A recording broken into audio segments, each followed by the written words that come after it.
தூளெல்லாம் தண்ணியில் நல்லா கலந்து வச்சுக்கோங்க. கொஞ்சோண்டு சால்ட் ஆட் பண்ணிவிட்டு 1 மணி நேரம் ஊற விட்டுருங்க.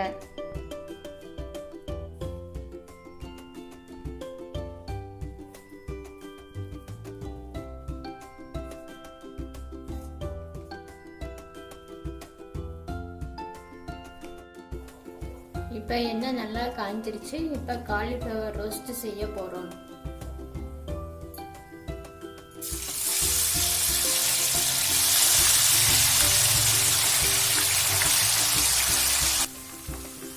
இப்போ பொறுமையாக ப்ரௌன் கலரில் ஆகுற வரைக்கும் நல்லா பொரிச்சு எடுத்துக்கோங்க. இப்போ பொறுமையாக கோல்டன் ப்ரௌன் கலரில் மாற வரைக்கும் நல்லா பொரிச்சு எடுத்துக்கோங்க. இங்கே பாருங்க, இந்த அளவுக்கு வரணும்.